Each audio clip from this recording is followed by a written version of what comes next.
We're just so excited about what you're doing across our nation, God. We want to see people come to know you. We want to see more cities impacted. We want to see more people discipled. We want to see the needs of our communities met. And we recognize that the power of the local church, of us being the hands and feet of Jesus, that's how we get there. And so, Lord, will you raise up the next generation of people, everybody who's participating in this stream and ministry, and then the countless more. They represent people that are going to come through our doors in the future. And God, be with us today. In your name. Amen. Okay, well, hey, I want to start off before we get into today's teaching and just frame a little bit about what we're going to be doing as part of this. And so we have the U.S. leadership track, and I think a lot of you guys have some vision for it, but since this is my first opportunity to actually talk to the people in it all at once, I want to take time to do that. So we have 4 different people going through it in Waco that'll be participating. We have DeMarcus, Chase, Brandon, and Oleinka. They're here in Waco. We have 3 more out in Epicenter in California. So hi, guys. I was with you a couple weeks ago, and I'm glad you're here with us. Then we have some people down in College Station. We have people up in Detroit, people in the Houston area, and then there's some others that are on the bubble about jumping in with us. And super excited about what God's doing. And, you know, kind of in the room and on the stream, we have the gamut of some people that really looking at a year timeline before they would plant. And then we have other people that are on the way front end of determining if they're going to plant. And so we've got the whole gamut represented in the program right now. And then I said this on the email, but I want to make sure everybody knows this is always open to anybody. So whether it's here in Waco, we'll always communicate to our staff, and anybody who wants to come in, they're excited about one of the topics, want to learn a little bit more. We want to take advantage of that. But then anybody on the stream as well, you're welcome to invite staff, friends. If you are closer towards planting, you can invite your team. So there's nothing about these trainings that's exclusive. For the people actually participating in the program, it's not the monthly training that sets it apart. It's actually all the other stuff we're going to do on top of it. So the monthly training is open to anybody, but if you're a participant, that's where you're going to be in the cohorts. That's where we're going to have jobs that are tailor-made for you so that you can develop the experience in addition to the training. And here's how we've designed it. This is my overall perspective, is the best way to learn how to do pastoral ministry is to actually do pastoral ministry.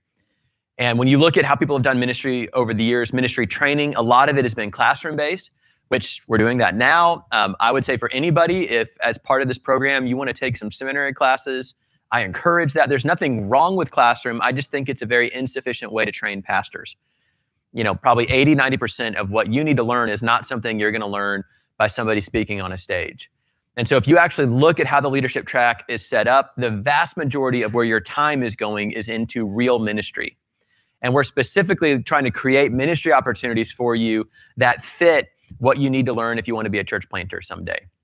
And so we're going to design it so that you are making an impact now in your ministry, but you're also going to be prepared for what you're going to do in the future. Years ago, when we first started doing Antioch U.S. church planting, we just sent people out, and you could be like 22 and we'd send you somewhere crazy. We realized after like 2 years of that that's a really bad idea, and kind of found over the years that for somebody to truly plant a U.S. church, the ones who are the most fruitful, we realized were typically people in their 30s that had 5, 10 plus years of ministry experience, because it's an intense job. Being a lead pastor, I think, is one of the more difficult and challenging ministry jobs there is. And so getting some experience is what allows you to get out on the field and really, I think, hit the ground running. For a lot of those guys we sent out, you know, by the grace of God, he covered them. But I think if they could all do it over again, what they would have said is, we wish we would have had a more intentional time of on-the-job training and then been sent, rather than just be sent out when we're still really raw. So that's what we're trying to do with this program, is design that for you. So a few key components of what we want you to get over the course of this program. Number 1 is we want your character to develop. And this, more than anything else, at the end of the day, even if your job is a mismatch to your giftings, or even if you are not properly trained, if you have a deep walk with God and character in the way you relate to other people, and integrity, self-awareness, if you have that, it's going to be okay. It may not always be easy, but you'll always land on your feet. But it does not matter. You could be the most gifted pastor and leader there is. If there is a gap in your character, being a lead pastor will expose that at some point. And the very thing that your gifting built, your character will destroy. So more than anything else in this program, we want you to develop character. And I'm just going to say there's a level of discipleship you get to only by doing ministry and having responsibility for other people. Those of you who are married or in a long-term relationship, you realize that, marriage, parenting, it's like the higher responsibility exposes the gaps inside of your own character. And so the fact that you are in ministry right now is going to bring up stuff that you didn't get brought up when you were in college or didn't get brought up even maybe when you were at a secular job. I've had people that were very, very successful for decades in business. They get put into a ministry context and all that comes with that, and it starts to bring stuff up within them. And so we want to do that. I think the leadership track is an awesome opportunity where you still have some covering to work through some of that stuff, the insecurity that comes up, the comparison that comes up, the having to be super self-aware because you've got people projecting all their stuff on you, all of that. How do you do work-life balance with your family? I mean, big questions. And the issue with character is it's hard to do that in a linear fashion. That's why as a part of this program, we're going to have discipleship groups for you in your own ministry areas and even in your cohort systems. That's why this is so important. We want you to be pressing into each other's lives because I think if you get anything else, that's going to be the biggest win is how do we grow as Christian leaders in our own walk with God. All right, so we have character. Second big thing we want you to get is experience. And I've already mentioned this, but there's parts of being in ministry, you just got to do it to know what it's like. And so things like we want you to serve on a production team somewhere, whether in your college or young adult ministry or on your church. We want you to serve on some type of production team. Learn how to run a service. It's just a skill set you need. You'll be glad you have it. We want you to be a part of different staff meetings. And whether they're always well run or poorly run, in some ways, getting exposure to all of it helps you, just shows you for when you're the person leading the meeting, what might that look like? We want you to be on a team, the good, the bad, the ugly. Learn what it's like to function in team life. We want you to be in a variety of pastoral situations. I think it's awesome if you do some guest follow-up within your church. It's just experience. Pastoral care. Over the next 2 years, and that's the average length of this program is 2 years, you're going to have all kinds of random scenarios you're going to get thrust into pastorally. And every time you do one of those, you're building up the experience base that God's given you so that when you're planting and you're out on an island, you have stuff to draw from and you're not starting from scratch. I will tell you this, there's no way to prepare you for ministry fully. So when you become a lead pastor, you're going to have a whole host of new experiences. So let's do all we can before you go because that's still going to hit you. We just want to get what we can while we're still at your current church. And then lastly is competencies. These are the skills. And I'm going to give you 6 of them. What we did is I talked to pastors in the Antioch movement, and then we reached out to other pastors and networks of church planting to look at what they've discerned. And we came up with what we feel like are 6 core competencies specifically for lead pastors. And I'm going to break down types of church leadership here in a second because I don't think all of you will all be the lead founding pastor of a church. There's other types of leadership roles that some of you might step into over time. But let me give you the 6. Number 1 is leading a vision. And to me, this is the main differentiator between somebody who goes and they are the pioneer of a new work is you're the one who is supposed to carry and lead the vision. That doesn't mean that you're a dictator. I think part of leading a vision can be very collaborative, but ultimately you've got to keep the vision aligned and then you have to be able to articulate it and you have to be able to drive it into the organization and culture of the church. But when push comes to shove, that's what it means to be at the point is you lead the vision. Second core competency is leading a team.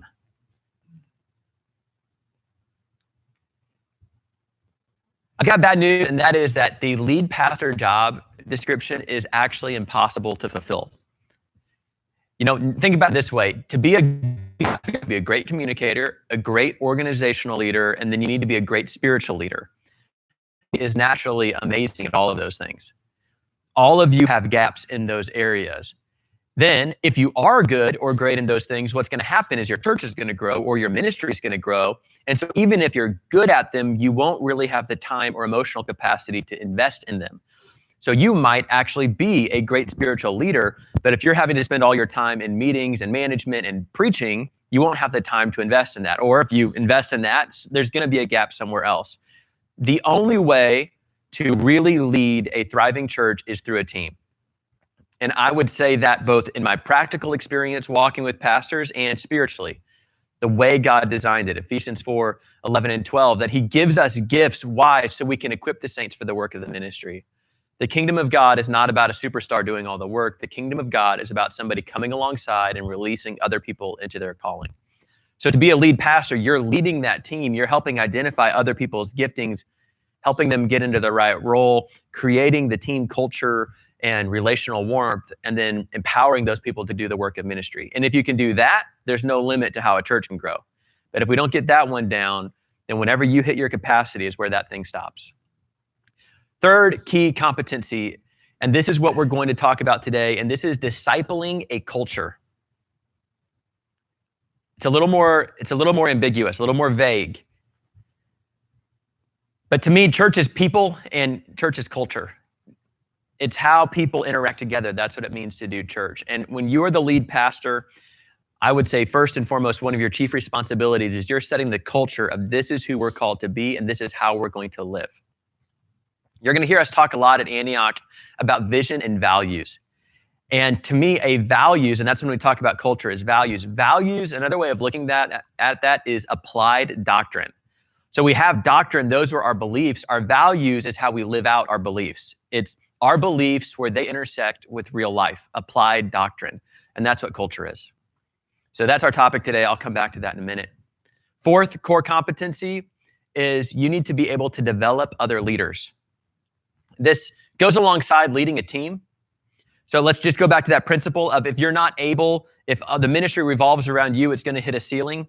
You know, there's multiple models within the Antioch network. We have kind of the large church model that you would see in Waco or College Station or out at Epicenter in LA and several other places where you have a location with a lot of people. And so to do that model well, you have to have a really strong team of both staff and non-staff leaders, and you need to be able to develop them. We have other models like what you would find up in the Seattle area or Boston. Houston is kind of a hybrid of this. I know you guys are doing the same thing up in Detroit, where rather than necessarily having one large central location, it's planting lots of smaller churches. We call it our parish church model. Same thing. The only way you can plant more churches is you have to be great at developing other leaders. Otherwise, that thing stops growing. We have some people that are pioneering even with some house church models as well. Same principle. You've got to be able to develop leaders. So regardless of which model you choose, developing leaders is a critical skill to do that well. Then fifth one is preaching. I think that's kind of obvious if you're going to be a lead pastor, and probably the biggest felt need of how do I do that well. Next month, Carl Goley, who's an exceptional preacher, is going to be coming in and teaching on how to preach. And so that's going to be our next training, is addressing preaching. And then the sixth competency is providing pastoral care. I think some people are drawn to being a lead pastor because they like the idea of the vision and the apostolic movement, and amen. But you got to remember that pastor is in the title. So if you want to lead something, but you don't want to pastor people, please don't be a lead pastor. There's other places you can express your gift. But if you become a lead pastor, at the end of the day, that's what you are, is you're a pastor. And I look across our movement, so many amazing pastors, people with an incredible leadership gift. I'll honor Jimmy and Laura Seibert, the founders of the Antioch movement and the senior pastors here in Waco. I was at a big leadership meeting with them one time, and they got a phone call from somebody who had died in a car accident. Not somebody they knew particularly well, but somebody who died in a car accident. Jimmy left the leadership environment, left the vision meeting, and drove right to the family's house to spend time with them. And that's what it means to be a lead pastor, is that at the end of the day, yes, we're leading an organization, but we're also going to be pastoring people. We will provide some training about that throughout the year, because I think that is something you run into when you're a lead pastor, and something you'll find really quickly is right now all of you are at a church where even though you've dealt with pastoral situations, you have safety nets of people that will help you. When you go plant your own church, God will provide a safety net, but you're going to feel that weight a lot more of when there's a crisis in the church. You know, who's getting that phone call? It's going to be you. And so we want to equip you as much as we can for those environments. All right, so we've got our character, we've got our experience, we've got our competencies, and then in these monthly trainings, that's where we're going to be focusing on these competencies. So I've talked with all of your different churches, with your managers, if you're here in Waco, with your church planning teams, about the jobs you're doing are designed in such a way where all 6 of those competencies are a part of your responsibilities now. And so, you know, whether you're with the college ministry here in Waco or something else, they will be actively putting you in environments where you're teaching, where you're pastoring, where you're discipling people.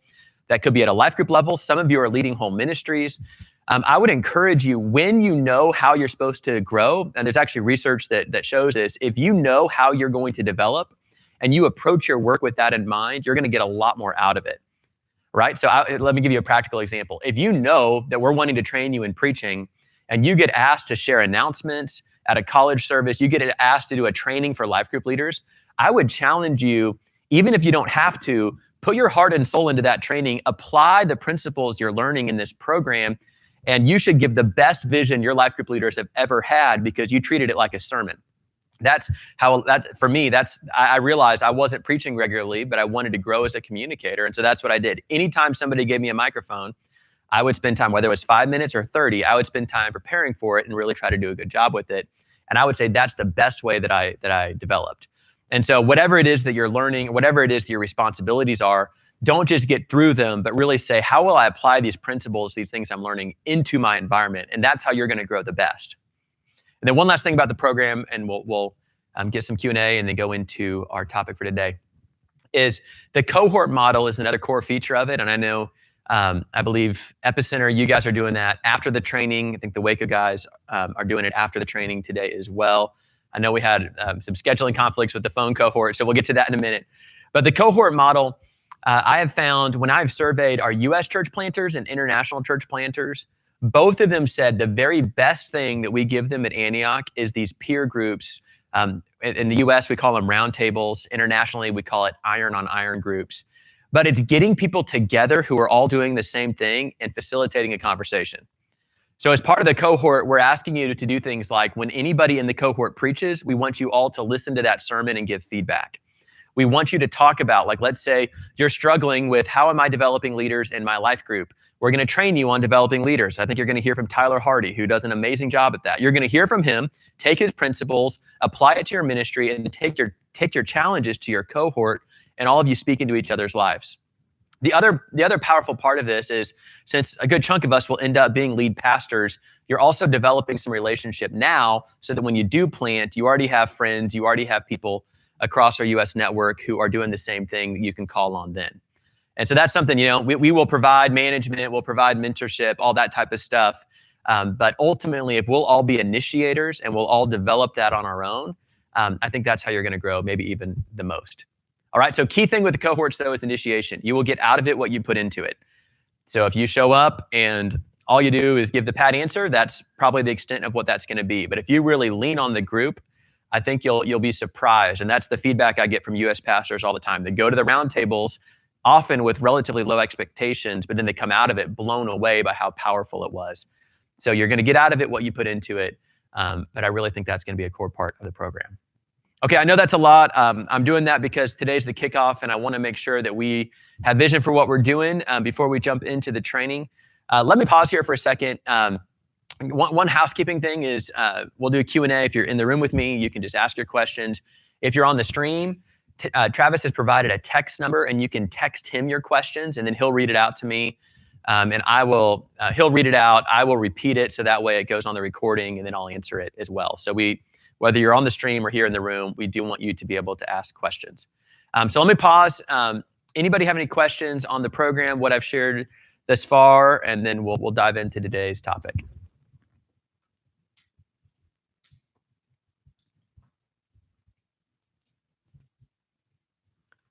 Anyone at all? Let me say one other thing. For those of you, there are levels to the program. There's the 101 level, and this would be typically someone who this is your first exposure to ministry. Maybe you're a recent college graduate. I think we have a couple of you in that category. If you're at the 101 level, this program, what I really hope you get out of it is, am I called to long-term ministry? And we want you to get some exposure to what ministry looks like. And then if on the back end of the program, you feel like, yeah, I really think this is what I'm called to, we would do whatever we can to help get you into a ministry role for the next few years, but you're probably looking at an interim step before you would plant someday. Of course, we're always here to hear God together and never know how he's going to lead. I believe the majority of the people in this program are what we're calling either 201 level or staff track. So staff is you already had a job at an Antioch church. That's a couple of you. 201 level is you actually quit your job to join the leadership track, and you're going to be working as a full-time pastor at one of our churches. That's a 2-year program. At the end of year 1, we will work together with your church. We'll work together with them and send you to an assessment by this group called Stadia. I found a lot of benefit in using a third-party group. Of course, we're going to look at our own experience and relationship, but we're also connected together. So sometimes it's nice to have people that don't know us at all that can give an outsider's perspective. And so practically for most of you, that would mean next summer sometime. You go to this assessment. It's a pretty intense experience. I think it's really powerful, but just be prepared. It's intense. Couples go together without kids. So, there's some logistical stuff. That's why I'm giving you a year's warning. But I think at the end of the day, getting that opportunity to really go through a thorough assessment, church planning is hard. You want to really make sure you've done what you can to count the cost and look under the hood before you launch, and you'll be really glad you made that investment. And so next summer, for most of you, we'd send you on the assessment. We go through a prayer journey with you as a couple would pray about it, of just, is God continuing to confirm this? And then your church would also be praying with you about, based on your experience in the program, do we feel like we're on that same timeline? And we go through a facilitated prayer process with the goal being that you'd get the green light to plant within a year. And once you get that green light, that's when you'd start working on things like what's your location, scouting trips, team development. And then we have some specialized launch training, like really practically, how do you build a team? How do you start a church? What are the first things you do? So we have that set of training that would happen on the back end once you get into launch mode, okay? So for most of you, that's gonna be next year sometime. And our heart in all of this is we want you to thrive. And so I hope, obviously this can be a complicated process, but I hope you would all get that that's the heart of this, is we wanna set you up for maximum fruitfulness. And for some of you, that means, get out the door. For others of you, that might mean, why don't you take an extra year so that when you get there, you can make it for the long haul. And I don't think any of us want to sacrifice for short term to lose out on what God's calling us to do long term. Okay, any other questions? Any other thoughts? Anybody on the stream? Texting in? All right. Hey, let's do this. Stand up wherever you're at. High five somebody. Spin around a few times. And sit back down.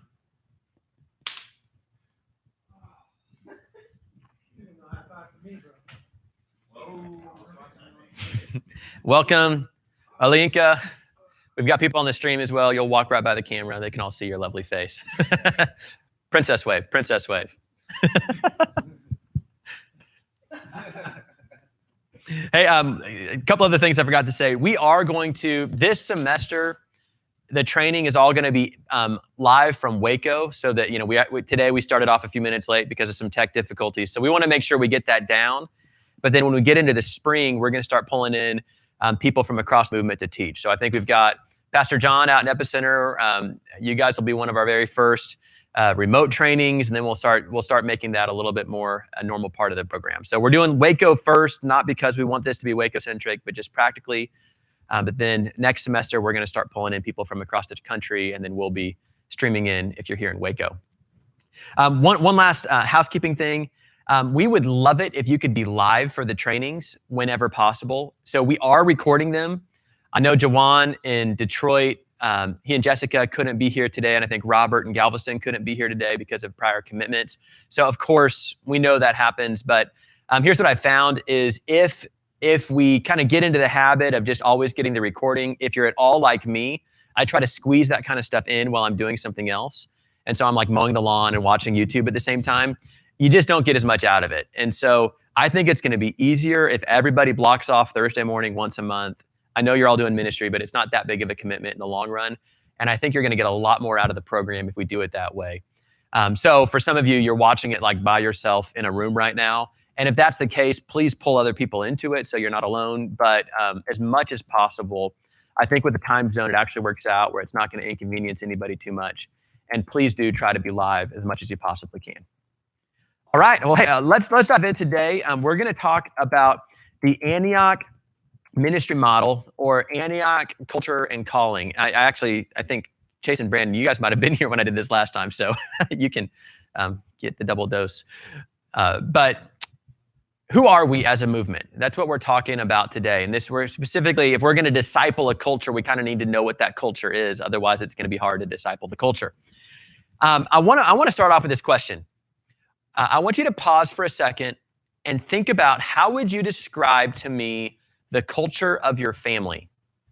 All right, so everybody, wherever you're at, pause for a moment, and I want you to think about how you would describe the culture of your family. That could be your family of origin. That could be if you're married and you have kids. That could be your new family. But how would you describe the culture of your family?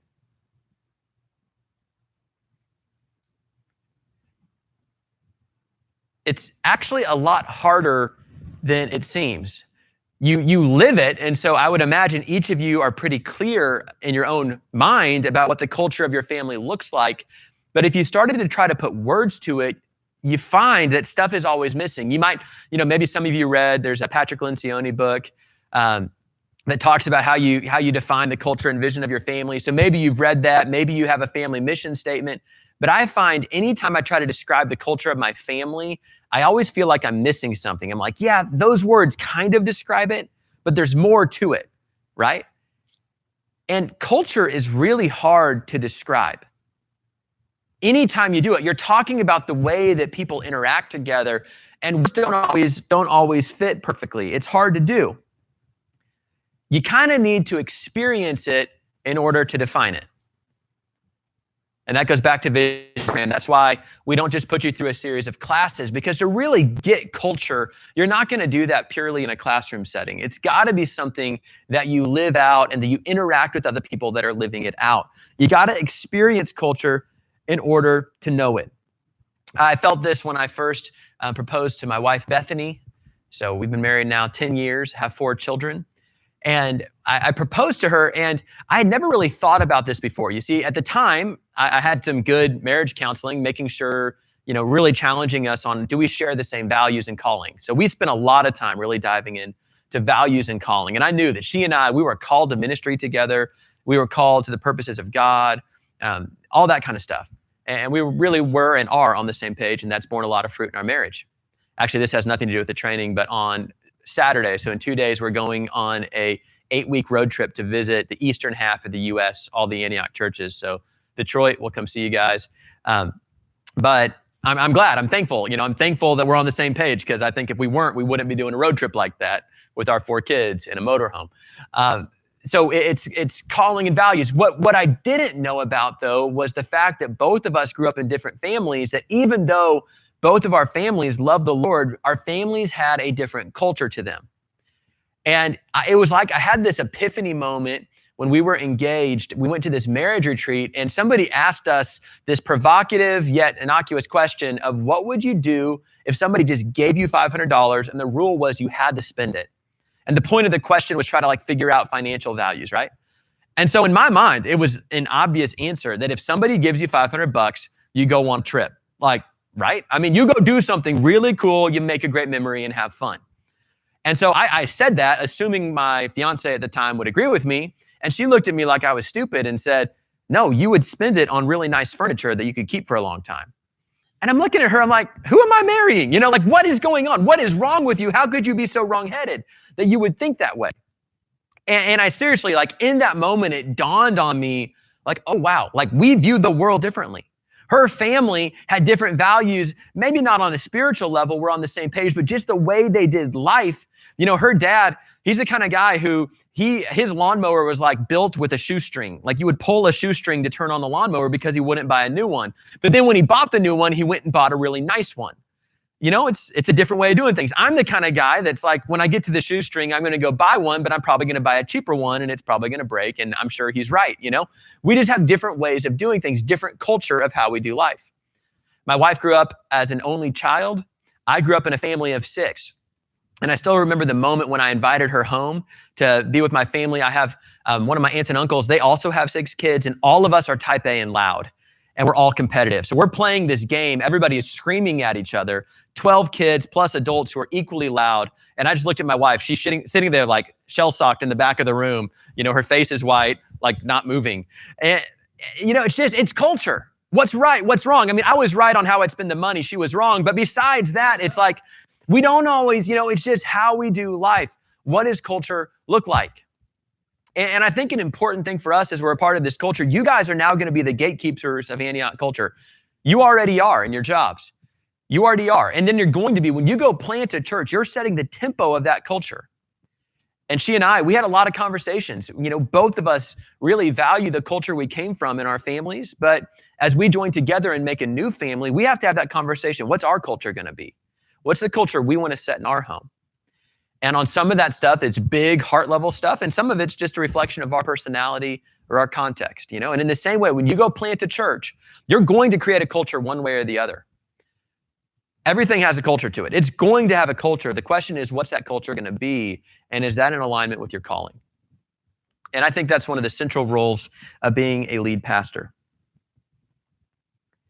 So I want to take some time today, and I'm going to draw this out, and we're going to get practical in a minute, but I want to start by taking you into the story of Antioch and even a little bit of how I got involved, because I think you'll see in our story, where did this culture come from? And before I do, this book right here, Jimmy and Laura Seibert's book, Passion and Purpose, I really believe this is a mandatory read for anybody involved in U.S. church planting.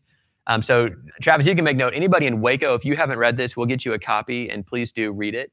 If you're at one of the other locations, please talk to whoever's leading your program there, and if you need help tracking these down, we'll help you out. But we want everybody to read this book because it tells the story of Antioch. And I find a lot of times one of the best ways you learn culture is by stories. You see the stories of something. And so I'm going to map it out for you and make it kind of linear, but this needs to be a companion to that process. So I first got involved in Antioch in 2001 as a college student here in Waco, Texas. At the time, Antioch Waco had just started in 1999. A little bit of Antioch trivia. Antioch Waco was the second U.S. church in the Antioch network. Actually, Antioch Boston launched first just a couple months earlier in 1999. So I got here right after this church started. And God did this deep work inside of my heart. I came up through our college ministry, served on college staff here for 7 years. And in 2005, I was serving on college staff. The college pastor at the time is a guy named Robert Herber, who's now the lead pastor of All People's Church in San Diego. And he was, we didn't have hardly any U.S. churches, and Robert had this vision for church planting in the United States. And so he's like, hey, Drew, join my team, help me with this. And I said, no, I don't want to be a part of that, because God had given me a passion for the nations of the earth and unreached peoples around the world. And I was like, I don't care about America, I just care about the nations. And so Robert, he did not accept my rejection, came back to me and said, I still want you on my team, but you can be the guy that makes sure we still care about the nations. I was like, all right, I can do that. Then he left and he put me in charge of the team. So that's how I'm here today. But in that process, God really gave me a heart for the United States and what God's doing in America. And I still deeply care about those who've never heard around the world, but I also deeply care about our own nation. And I think actually those two things go hand in hand together.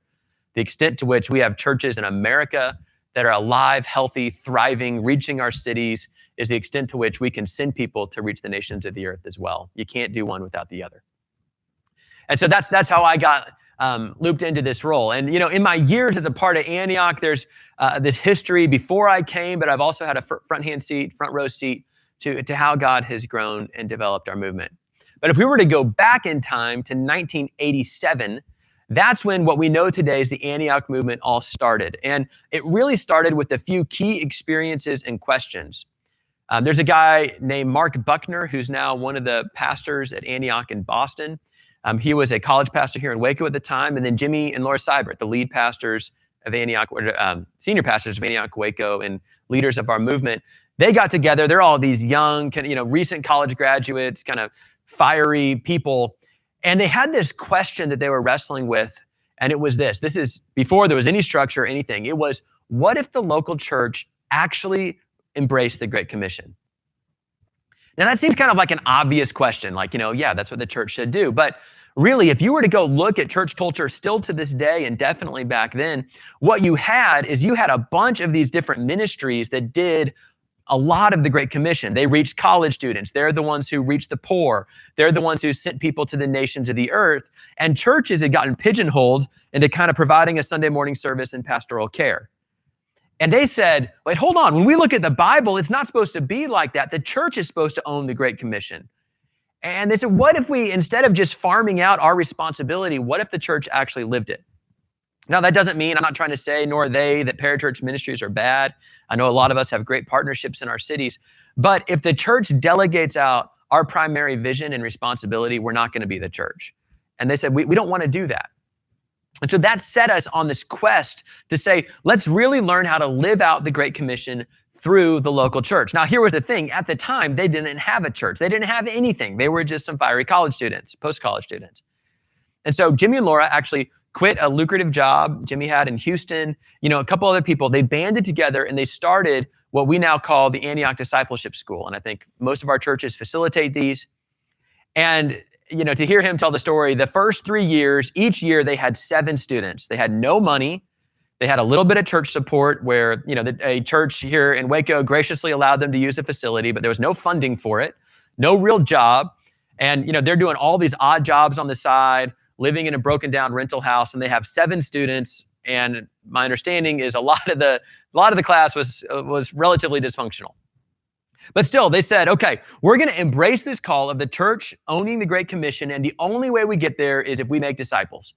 And so they looked at these ministries. There was this group in Arizona called Master's Commission. They did this 1-year-long training school that really focused on transformation and heart transformation.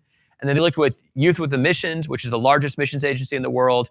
And they do these things called DTS, where you go spend a few months, you learn how to follow God, then you go on an outreach, all right? So they looked at these groups and they combined them together and they started this little janky training school.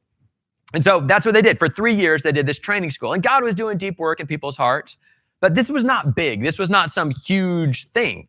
And they just said, God, dream your dreams through us. We're here. We want to be used by you.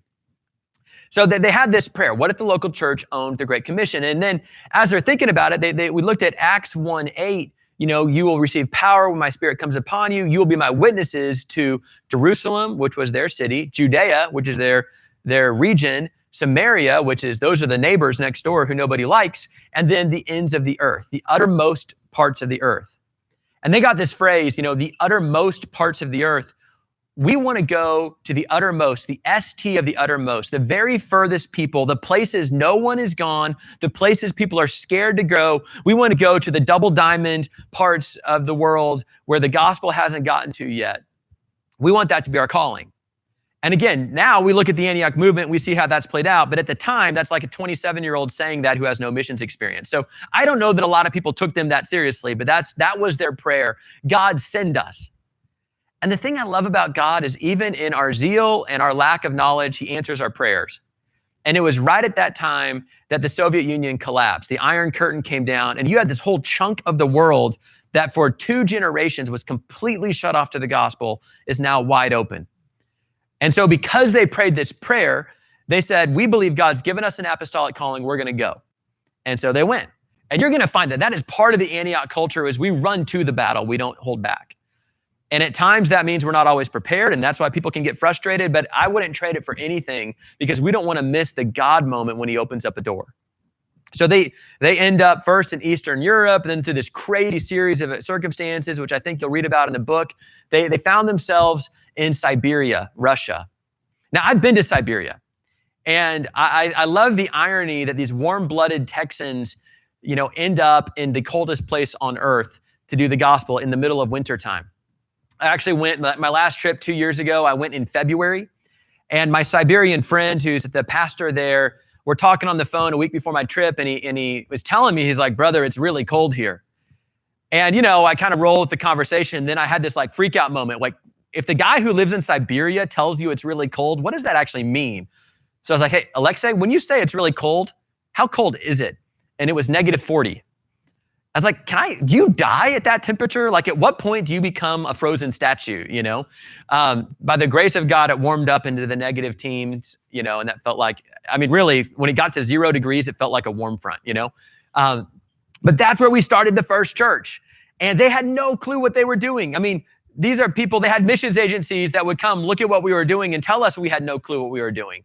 And I love the heart of our leaders. They're like, okay, we get it. Somebody teach us, train us, but we're just trying to respond to what God's called us to do.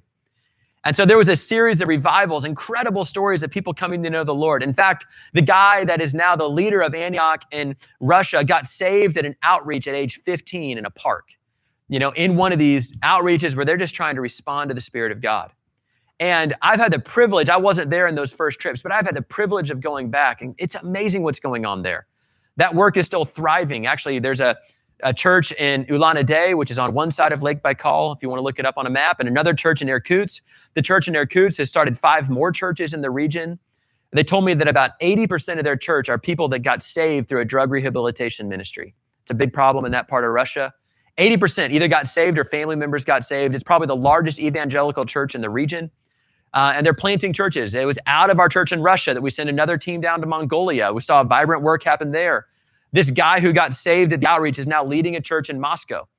I mean, it's this incredible story of what God's doing still however many years, 25 years later. And it all started with people saying, God, send us wherever you would.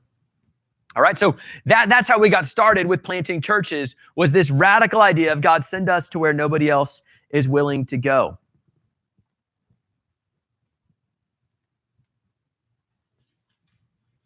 Then, as they get back from this, back into Waco, Texas, this had been this incredible experience that started us in planting churches, but then God also did this revival movement here in our college ministry. And, to hear people tell the stories, actually Trey Green on our staff and several others, they were there for those days. Go talk to them about it sometime. Hear them tell, I've heard these incredible stories of they'd have these church services or college services that they'd start, like 7 o'clock, planning to go for an hour or two, and they're going past midnight, people coming to the front, repenting of sins, the power of God falling on people's hearts being transformed. And so while we're learning how to plant churches over here, while we're learning how to make disciples in our training schools and life groups, we're also encountering the power of God in a really radical revival atmosphere. And it was in that first 5, 6, 7 years, that's when God started to pull together the culture of who we are as Antioch. And, if I were going to clarify it, like I said earlier, it's almost impossible to define a culture, but our best stab at it is these 3 things. We have a culture where we encounter God. We have a culture of authentic life-on-life discipleship, and we have a culture of living on mission. This is who we are. This is who we're called to be. We encounter God, we make disciples, and we live on mission. And you see that, this isn't necessarily some master plan that Jimmy wrote out in 1987. This is instead saying yes to God, God speaking a calling over us, taking the next step of obedience, and then over time you look back and you see what God was doing along the way. And for all of us in this room, all of us on this stream, we represent the next generation of people who carry that calling. It's going to maybe look different. We're going to add our own flavor to it. Our cities will contextualize it, but it's that same calling that ran to Siberia. That's the calling we all want to have. And I want to say this really clearly. We always want that same vision of the ST of the uttermost to lead at Antioch. And it doesn't mean we're not committed to church planting in America. We're committed to our own neighborhoods. But I have found that if we don't set the target out there, we'll always stay right in our own neighborhood. We never go further. Let me say it like this. The needs you have in your local community will always demand your attention, but the nations of the earth won't. It's the marginalized, it's the unreached, it's the poor. They're the ones who get overlooked because, think about it this way. If you're in a life group and there's a marriage crisis in your life group, they're going to call you whether you want them to or not. You will be forced to respond to that. But some unreached people group somewhere in the middle of Indonesia, they're not calling you. You have to go to them. And if you do not prioritize going to them, it's never going to happen. You'll just always end up responding to the needs in front of you and miss what God's doing around the world. But here's what we found is when we set the target out there on the hardest places, we end up hitting everywhere else in between. So that does not mean that we're not called to our neighborhoods. We 100% are called to our neighborhoods. But we want to apply that. We want to say, we want to go to the hardest places. And if you look at the history of our movement, we planted in Boston, Massachusetts. That's probably the hardest city in America to start a church planting network. And that's where we started. We sent our first teams to the most unreached places on earth. If you look at what nations you see in the news, that's typically the places where we have teams. And even in our own cities, we go to the inner city. We go to the places where other church planters aren't willing to go. We want to go to the places where the need is. And we always want to set the target on the ST of the uttermost. And when we do that, we'll reach everywhere in between. But we got to be careful that we don't lose sight of that radical edge of our calling. It's who we are as Antioch.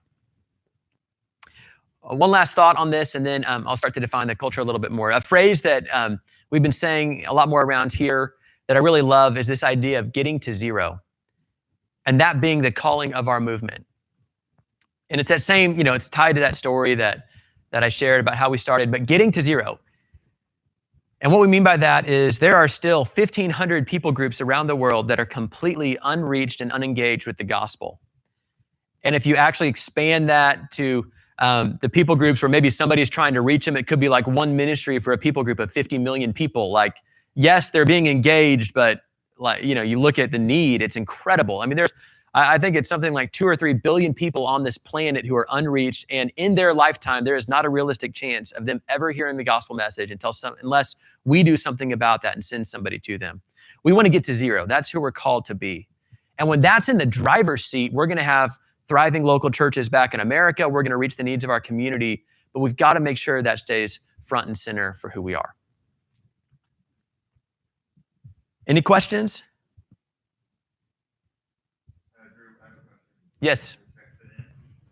They said, Pastor, is it beneficial to shape people's expectations of you, maybe help them be more realistic, or is it better to let people expect whatever they may, regardless of how impossible they may be, and thus avoid the risk of coming across as defensive? Ooh. Talk about lead pastor can't do it all. Yeah. Okay, so we're going to go back. This is a question that came in. Great question. Is it better to just be realistic, or is it better to keep the ideal out there and then just let people project everything? Let me put it this way. People are going to project their ideals on you whether you want them to or not. So I don't know that you can control that at all. I think what's always look at any church questions like that, look at that through the lens of healthy family. That's something I got from Jimmy is how does that look in a healthy family? I don't think it's healthy in a family if somebody always projects the fact that they're perfect. We need to be authentic about our struggles and what we're not able to do.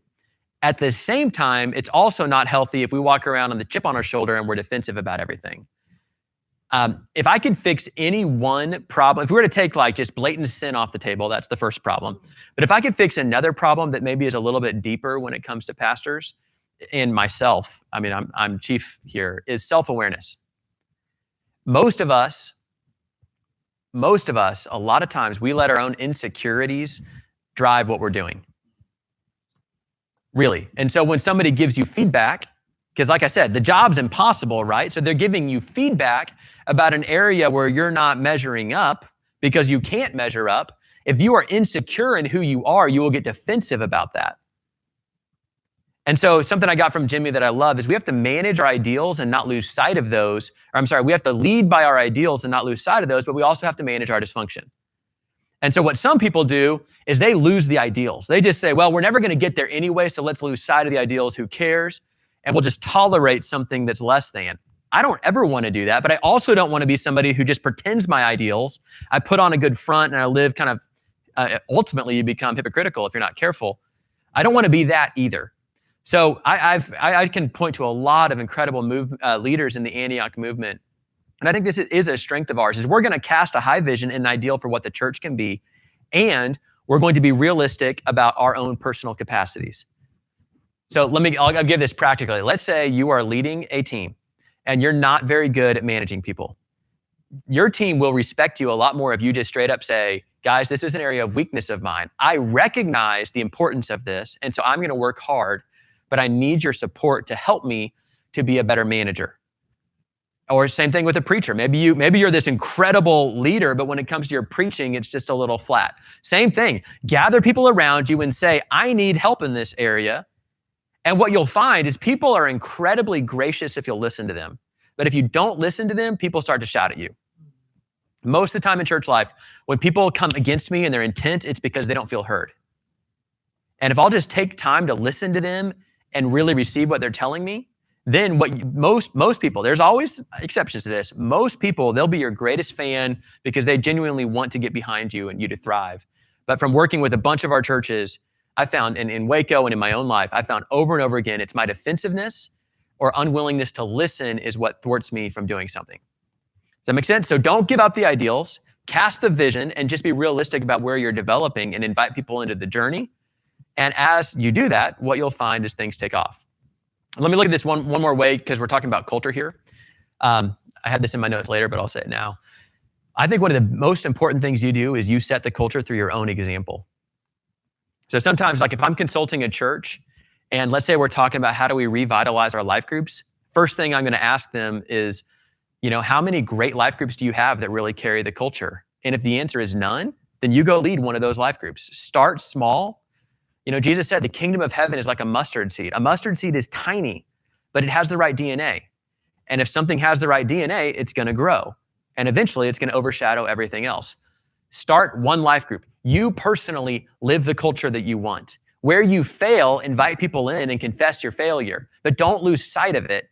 And you drive that by your own example. And then what you find is other people jump on board with you. And before long, you've got this snowball effect.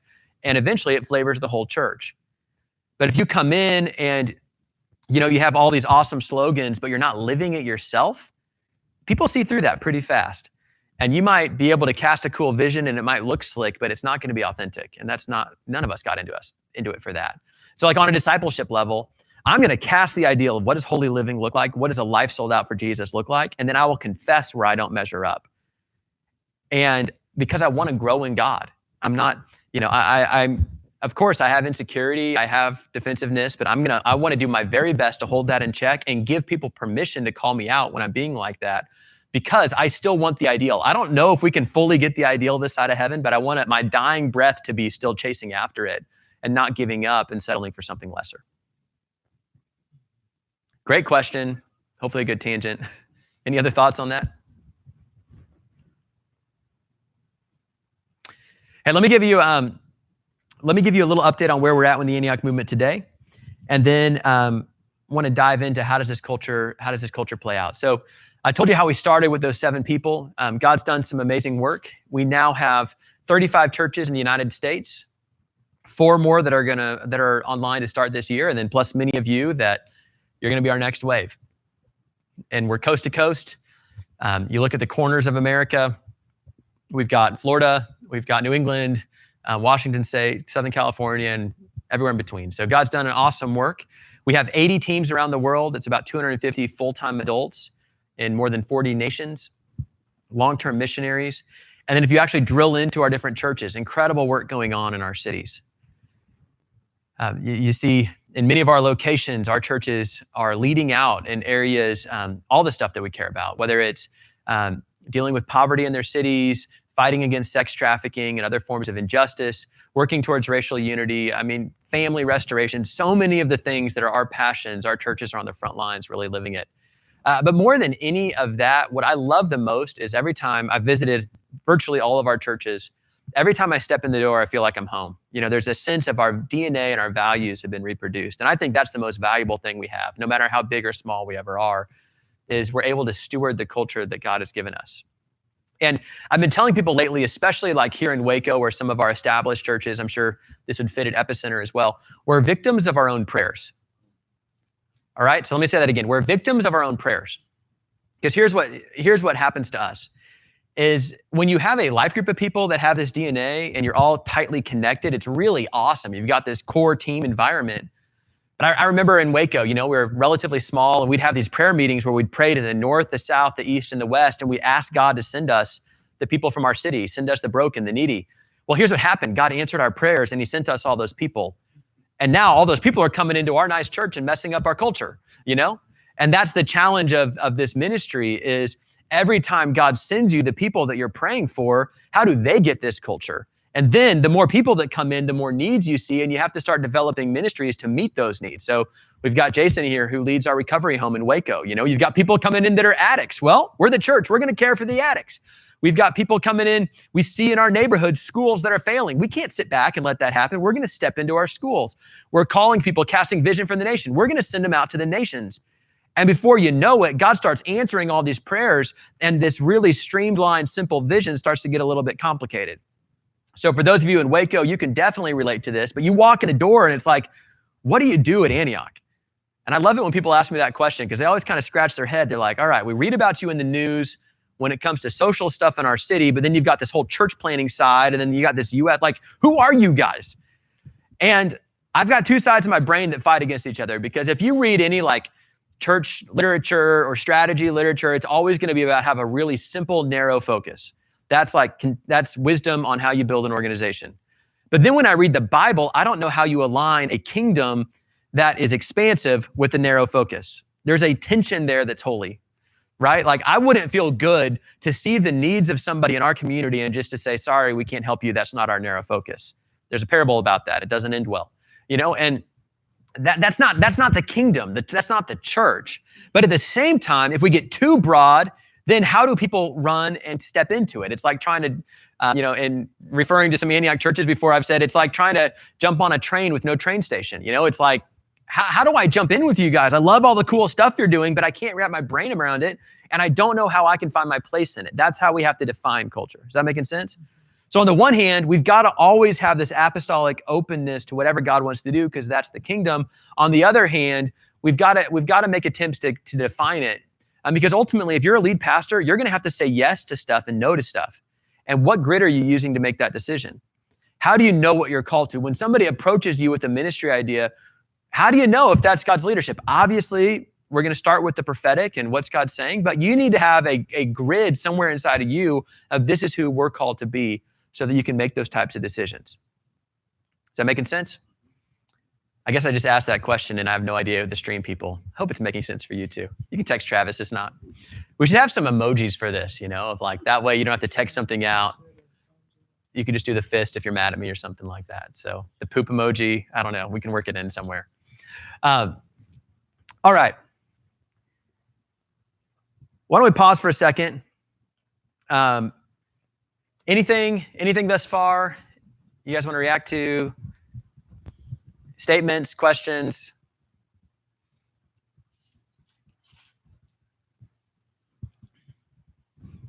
I have a question. Sir. Help me remember if I remember it because I wasn't here, right? The first 2 years that Antioch actually planted separate from Highland, Jimmy said, like 2 years, we're not doing anything with cell groups. Great. And just thinking on the mustard seed, like, hey, if you go and try and knock out everything at once. Great question. But the kingdom starting like that tiny mustard seed. Great question. Okay, Chase asked, and he was referencing something when Antioch Waco started where Jimmy, when we planted the church, he made a rule that for the first 2 years, we were not going to start any ministries besides life groups. And so, and then referencing that mustard seed thing, and I think that is wise for all of you in your ministry areas. You start with culture, then you build structures later. So structures should always be the tail, not the head. And where movements start to decline is where the structures start to take the lead. So, for example, when you go plant a church, the very first thing I would do if I were in your shoes is I would start by saying, and I'm going to draw it out here in a second, but how are we as a church creating a culture of encountering God, life-on-life discipleship, and mission? And then I would do the bare minimum number of structures for that, and I would heavily emphasize the culture of that. So, of course, you're going to need to lead Sunday services of some sort. You're going to need some life groups. You'd have some structures, but you're not trying to start off with an Unbound chapter and a mentoring program for students and a full-blown missions agency. Like, you don't start with all the structures. You start by getting the DNA right. Then if you get the DNA right, what you're going to have is you're going to have one of those people you discipled is going to get a burden for the neighborhood. And that's how it's happened in all of our churches. And then that person who you've developed, that's that leadership development skill. So they've got the culture, they've got the development. Now you raise them up and they eventually start the ministry. And the ministry starts off pretty small, but they work out the kinks of it. And I mean, our STARS program now in Waco, that's going to be, I think it's going to be one of the larger church-led initiative programs, mentoring programs for public schools like in the country. But it started off with a few people that did these backyard Bible studies out of relationship in our church neighborhood. And then eventually that turned into meetings with the school. How can we serve you? And doing that in one church, then rallying all the churches in the city to do it for the entire school district. But it started by getting it right when it was small and getting the culture right. So as you guys plant, the way you should be thinking first and foremost is how do I impart the culture of my church? And what I typically tell people is take the things that you care about, that you value the most, and you should touch them all the first year. So like, for example, I think every church should do a short-term mission trip overseas within their first year. But don't try to start a whole missions agency in your first year. We will give you the tools for that as you grow. That's part of the beauty of being a part of this movement. But in the first year, do a prayer night for nations and take a trip overseas. You can do that. But don't try to develop some huge structural thing. Serve your community in your first year. Partner with a ministry that already does this. Don't try to start your own ministry in year one. You probably don't have a good awareness of what the needs are anyway. But go find somebody who loves God, who does good work, and get behind them, serve them. And then in the course of that, you're going to start developing leaders. You're going to see gaps in care in your community, and that's where you step in and start a ministry someday. But you're getting the DNA right first. And then lastly, and most important, is make sure you're living it yourself. I would challenge all of you, if you're at the point, and this is why I love to follow Jimmy and Laura Seibert and Robert and Steph Herber, other leaders I've walked behind, is because they live this culture first and foremost. I mean, knowing them, they live this better than anybody. And I can know our lead pastors out there. That's what the church will respect. That they will see it. I'll steal a little thunder on the preaching talk, but I find with preaching, you have revelation you get from the word, you have the skill of communicating it, but there's this third category that gets overlooked, and that's authority, because you live it. And when I look at Jimmy, what he brings more than anybody I've ever seen is authority. Because there's not a thing that guy says that he has not lived, and normally he's holding back. Like the way he lives it's so intense that people couldn't handle it, so he actually holds back what he says. He's not one of those guys that preaches something and then goes and does something different. He's a guy that lives it so intensely that it's almost hard to track with it. And that's why people follow him, because that's why our culture is so strong in our Antioch churches. And so you set the tempo. So it's not about a lot of structures. It's about you living it. It's about embedding it in the church. And then what will happen is organically that will turn into opportunities and structures. And then over time, that's where I said earlier, you're a victim of your own prayers. That's where you got to dial it in a little bit and say, what can we actually do now and not? And that's where we're going to go here in a minute, is practically how do you structure it? Great question. Anything else?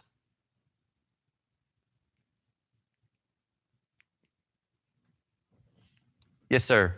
So what do being newer, what do the cultural differences, what would you say the cultural differences around the different church plants? Great question. How do they stay in line with what we're all about? It's awesome. Alinka's question, it's a great one. What about cultural differences between the churches?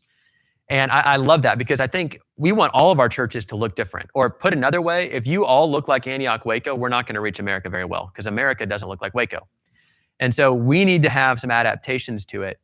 So what we have, and today it's the Encounter Disciple Mission. We don't mandate that you use those terms. Some churches use different terminology. I think Epicenter might be love God, make disciples, change the world, or it's something like that. But it's that same basic idea around those three values. That's what we want to drive you. But then you have a lot of liberty in how you live that out. So I'm going to present today what's like our standard model of what's the basic structure most of our churches build around. But I tell everybody this, and I'll tell this to you as well. Our goal is, how do we get more people to encounter God, make disciples, and live on mission? And increasing depth and breadth. So more people going deeper in those areas. And if you figure out a better way to do that than we've had, you come back here, I'm giving you the microphone, and you train all of us, because that is the mission. We have to be willing to adapt the structures for the sake of the mission. All right, so now the flip side of that is people need structure. So I'm going to give you a structure. I would challenge all of you. The best way to start, I believe, is learn by somebody who's doing something in a similar context. Learn their model first, and then innovate off of that. So if that in our early days, we just sent people and they innovated however they wanted to, and most of them, that wasn't always the best way to do it. So it's like, if you end up in Chicago, go learn from other guys in Chicago and guys in Detroit and people like that, and then start with their model, but then innovate it to reach the people you're called to.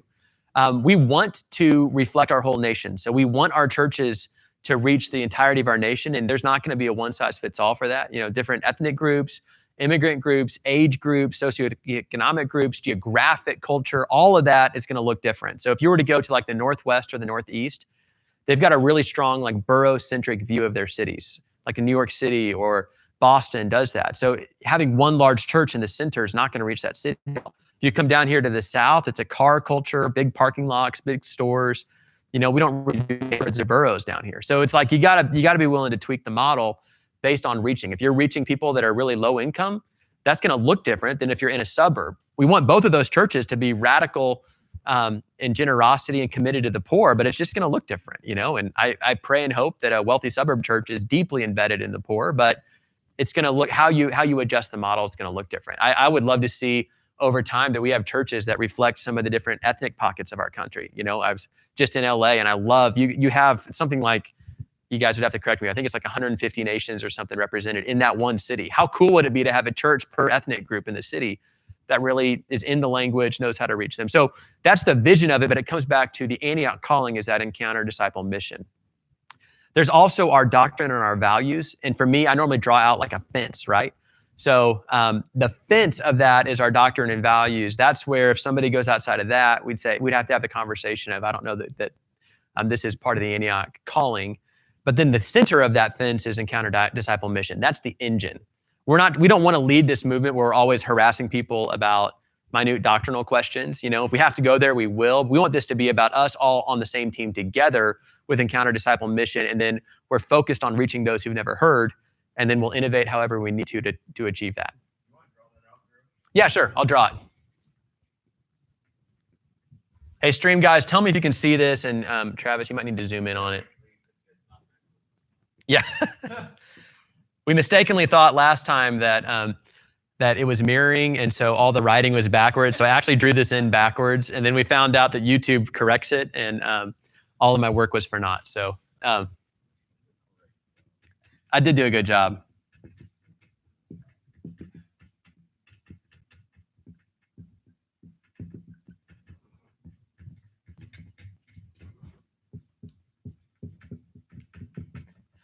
So here's what you find. You have encounter, disciple, mission, and we're going to unpack this a lot more here in a second.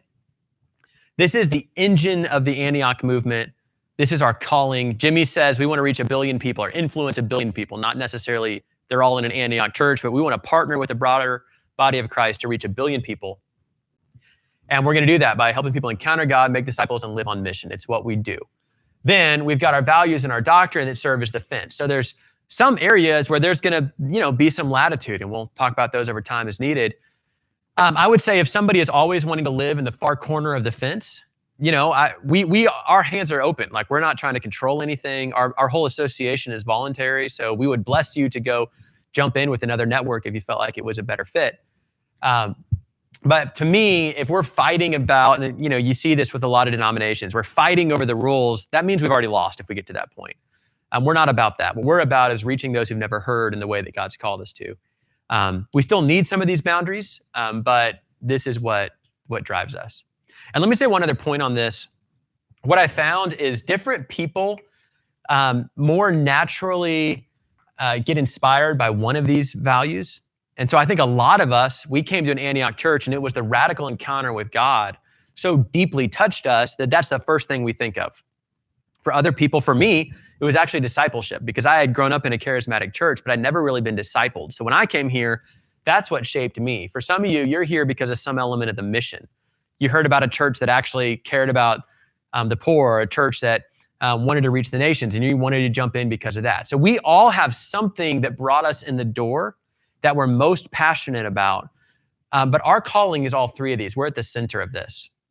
So what I find is we have influences. So there's churches out there, like I'll just honor Bethel Church. Man, they've so influenced us in encountering God. And I think many of our leaders, they'll go up to Reading just to get refreshed. And how do we encounter God? And I'm so thankful. What a gift to the body of Christ that they lead out in that way.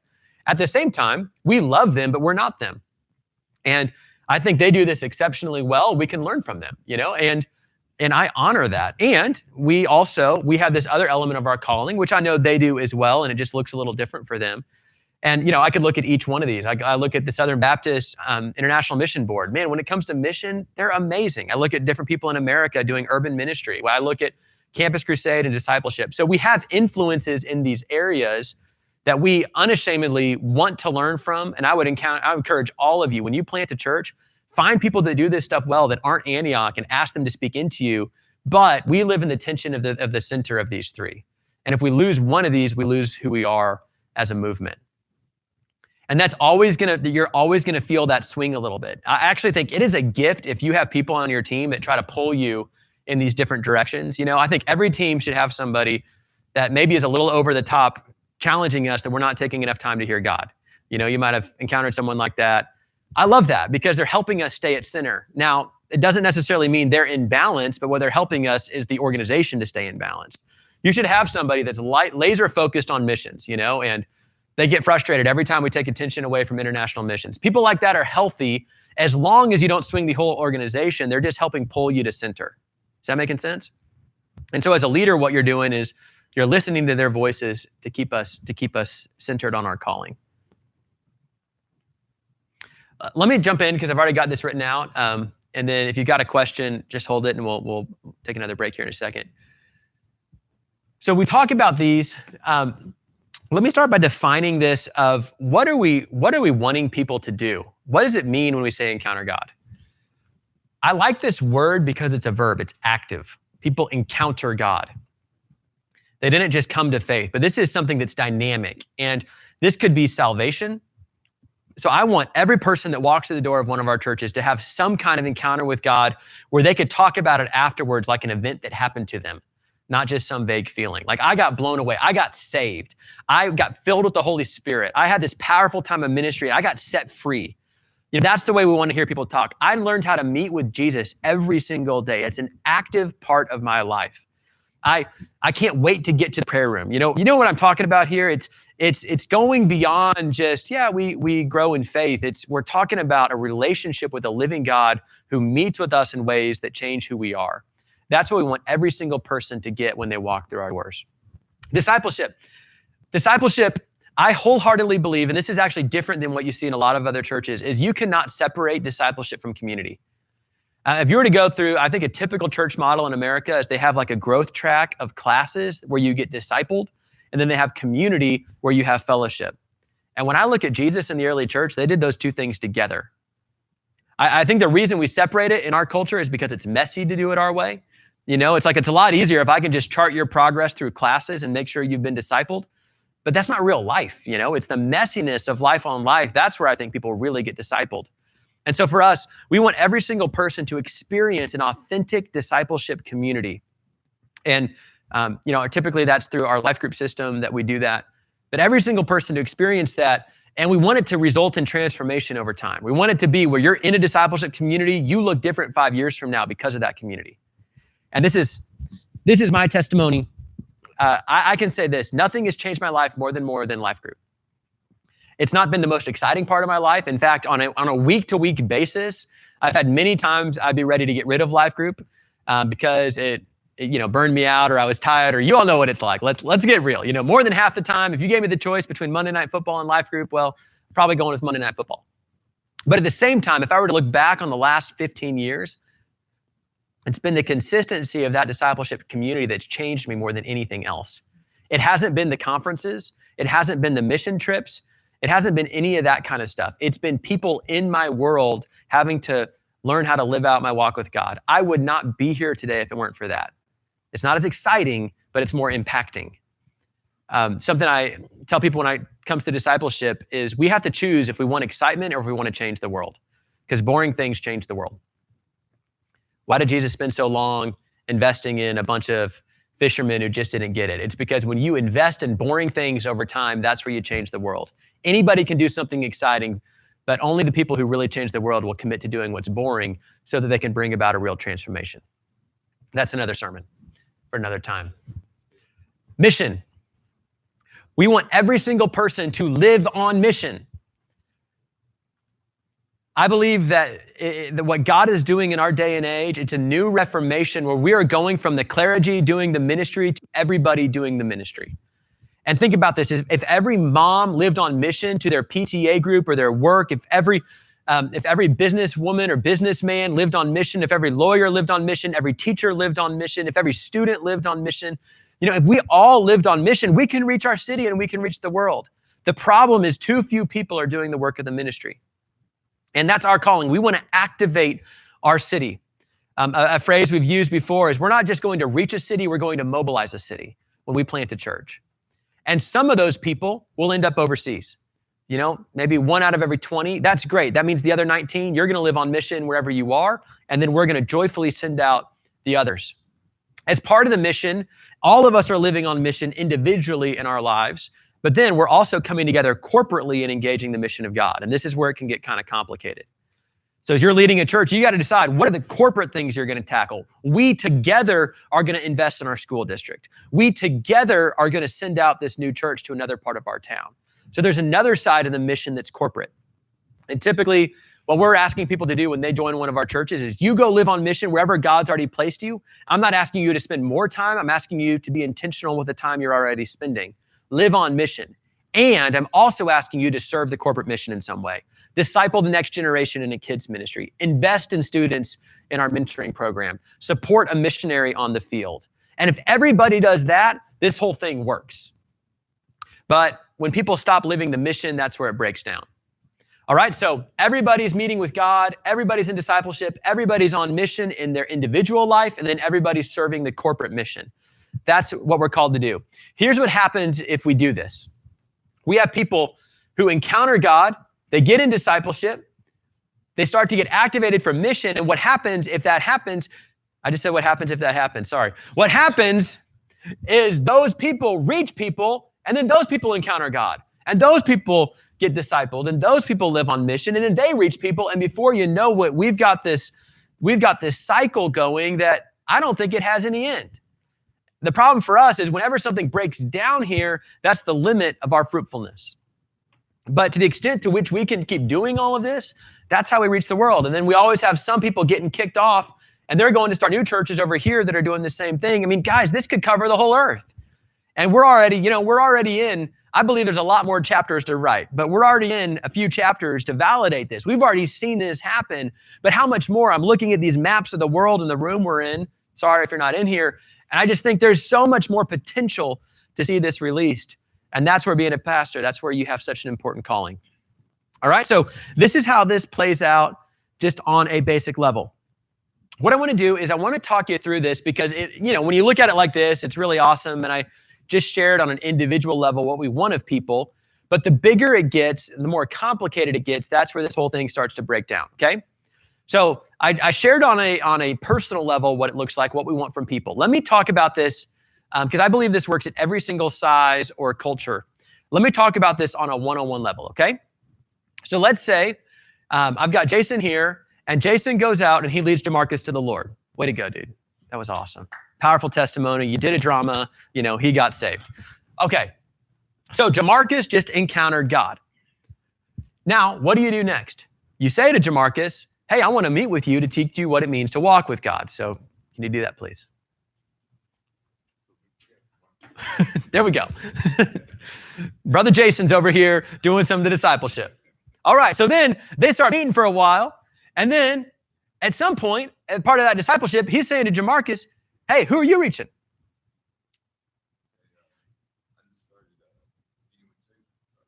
Oh, great. So DeMarcus just started meeting with Chase, and Chase encountered God and got saved.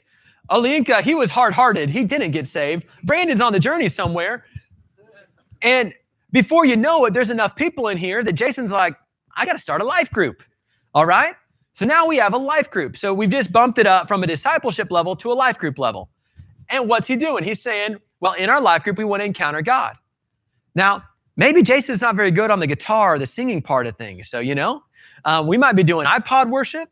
Maybe you're into contemplative. Maybe you guys live in a culture where you only do chants, that's cool. However you do it, you're trying to create an environment where Jesus shows up in the room and changes who we are. All right, so we're encountering God. We're going to pray to get filled with the Spirit. We're going to do that kind of thing. But then what you are doing on an individual level, now you've created a group of people where you're trying to do discipleship. So in a lot of our life groups, he'll facilitate a guys group. But then maybe you got some other people coming in and it's too much for you. So maybe DeMarcus starts to facilitate a guys group. And, you've got a lot of women in this group and you've got some women's ladies groups going on. And, maybe there's somebody who they've got some specialized need and Brandon's going to care for them. So it's getting a little bit more complicated. Yeah, dude, we send all that. Brandon's going to care for all the ladies. That's just not what I said. So then as a group, Jason's thinking, okay, we can reach our community. So we're going to go serve. There's this drug rehab home in Waco, Texas. It's really awesome. We're going to go serve them this semester. We're going to do something to get behind them. And then this summer, I'm going to take you guys overseas on a mission trip. Or maybe we don't have any money. We're going to drive down to the next town and go on a mission trip, So he's starting to think this out on a life group level. Okay, so this is all still pretty intuitive, right? All I got to give you is these three things. And it kind of makes sense. I would imagine everybody that's a part of this program, you probably already think this way to some extent. This goes back to culture. You probably think this way. You may not have defined it like this, but this is the way you think about ministry already. Where it gets complicated now is all of a sudden that life group turned into a church. So now you're thinking through, how do I do this on a church level? And then that church starts to grow because you guys are reaching so many people and you really are discipling them and God's presence is in the room. Well, if you do that, people are going to come to your church. So now you got people coming in from all over the city, and all of a sudden this is getting complicated. And all these guys that you reach, they've all started different stuff. Brandon is in Vancouver somewhere, and you got people starting stuff in the city, and you've got this mission thing got pretty complicated. So that's how, that's where I said earlier, we're victims of our prayers. The vision didn't change, the scope of the vision changed. And that's a beautiful thing. That's not a bad thing. And as I work with churches, the phrase from my consulting with Antioch churches is one of the very hardest things as a growing church. Because every time you grow and reach a new stage of development, it puts more pressure on this. You got to get more clear. What you do by reaching Jamarcus, now you have to have teams of people and intentionality to keep that vision central. Otherwise, it's going to spin out of control. And that's what makes this so hard. What you were able to touch directly, now you have to rely on layers of people to do that. You have to constantly be developing people. You're doing an awesome job discipling people, so you're always sending out your best people. You're always having to replace them. It gets complicated with stages of development. So let me pause. Any questions so far on this? And where I'm gonna go next, just so you know, is we're gonna talk really practically of how does this look in our typical church model. Okay, so I'll take you there of what's a typical church model look like that's built around this, but I want to make sure you get the philosophy behind it first. Any questions about the philosophy? Yes. One question on building a team that might be better and not necessarily. Let's do that at the end. Anything else? Make sure you bring that up though, so I don't miss it. Would you say that life groups, small groups, are probably the most tangible way to see this culture embedded in people? Great question. So Jamarcus asked, are life groups the most tangible way to see this embedded in people? And yeah, here's what I would say. If you had to look at all of these three, I think discipleship is what drives everything else. All three of them are important. So if you're not releasing people to mission or there's not encounter, that's not going to be good discipleship in the long run. We actually asked the question years ago. We got all the major leaders in Antioch. This is over a decade ago. We said, if we had to limit all of our activity to one thing, so we had to cut everything else, what one thing would we keep doing? And it was discipleship. Because when people are discipled, we can teach them how to encounter God and live on mission. But if they're only encountering God and not being discipled, it's not going to lead to that. So at the end of the day, that's where I would put my top efforts is, are we really discipling people? Because that's the seedbed for everything else, is discipleship and thus in our life groups. Secondly, I think you could look at any ministry and make sure that each ministry is doing all three of these. So as I'll show you in a second, life groups are the primary vehicle that we facilitate discipleship in most of our churches. So they have a central role over here, but we still want our life groups on mission and encountering God. I think Sunday mornings are a primary vehicle for people to encounter God, but we want to make sure there's discipleship components and missions are highlighted on a Sunday morning. Does that make sense? So we want, to me, if I'm evaluating a ministry, I'm always asking the question, does this ministry do these things or not? So if it's somebody who wants to do something about reaching people in Waco, as an example, our STARS program, which is, for those of you who don't know, it's a mentoring program in schools to help kids with reading. What I love about it is it's life-on-life mentoring for students. So it ties in with discipleship. It's all about volunteers. So it's leveraging the power of the local church, getting as many people as possible into public schools to read with kids. And then we have believers in schools that they can mentor. And, obviously we respect the boundaries the school gives us, but at the same time, we're very clear about our faith and that we want people to meet with God. So that fits really well. Now, if somebody else came along and said, we want you guys to open up a very expensive medical clinic, I would look at that and say, I'm not so sure that fits. Maybe we have some doctors we can get behind a release. Maybe they do something, but all the overhead, the insurance cost, all the legal aspects of that, maybe. I'm not saying that's a no, but I would be a lot more cautious with that because it's a ton of overhead, a ton of expertise that doesn't necessarily tie in with our core calling. All right, so let me break the model down for you as far as how this looks in a typical church. I already said it, but encounter, I'm going to use a different color, is typically our services is where we facilitate this. Now, this is not the only place. I would encourage all of you guys to do some prayer meetings. In Waco, we're actually doing weekly encounter nights that give us a little bit more space just to worship and minister to each other. In a newer church, that might look different for you. This could be a conference. So it's not that to say that services are the only thing, but that's probably the flagship is our services. And there's a lot of people that talk about how do you do a church service. You've got some people that are really charismatic. You got some people are really seeker sensitive, and they each accuse each other of, the seeker sensitive guys say the charismatics aren't evangelistic. The charismatics say the seeker sensitives water things down. You've got the Bible teachers that are mad at everybody. It's like, what's the right way to do this? And I think different movements have different callings, and so we don't need to judge each other. For us, though, here's how I would define this: is we want the most number of people, diverse people, to encounter God in a real way. So what that means is on the one hand that we want to open the door. I think when somebody walks in and somebody gives them a word or they enter into the presence of God, that cuts through things more than anything else. And so we don't want to miss the radical encounter with the presence of God. At the same time, that encounter needs to be accessible to people. So practically, if I walk into a church and I've never been to church before, and there's some dude jumping up and down with a flag, screaming in tongues and flopping around on the ground, I may never come back to that church, right? Now, at the same time, sometimes we need to take a step of faith and give someone a word, and that might still feel like way outside of our comfort zone, but that could unlock something for them. But that's where we have to have some hard conversations, is how do we create an environment that we encounter the presence of God in a way that people can step into it and participate. So for example, I don't, if I'm going to give a word from the front, I don't do the "thus saith the Lord" with a shake and a towel wave, Instead, I'll just say, guys, I feel like God is highlighting to me right now, and then I'll give the word. If the word is the important thing, my charismatic culture doesn't need to be the thing that people walk away with. Let them walk away with the word in a way that they can understand. Now, I would encourage, if you're wrestling with this, I would encourage anybody to do a study on 1 Corinthians 14, because I think it hits every one of these issues really clearly. We want unbelievers to walk in and be cut to the core and convicted and fall to their knees and say, surely God is among you. We don't want them to walk in and say, you guys are crazy, and walk out. And that's what 1 Corinthians 14 is talking about. How do we facilitate spiritual gifts in an orderly way so that the body can be edified and the most number of people can encounter God? So if that's how we do our services, we're going to be all right. Now, there's going to be some variety. Different churches look different. And Alinka's question, there's going to be flavors of that. As long as the goal is the most number of people encountering God in a real way, we'll get there. And I find you kind of have to swing sometimes. And you can add other factors to that. If you want to be a diverse church, you have people of different cultures, different ages, different socioeconomic backgrounds. What might be comfortable for one group might actually be hindering another group, So this is where we've got to have some hard conversations sometimes, but the goal is clear, and that gives us the plumb line to have the hard conversations.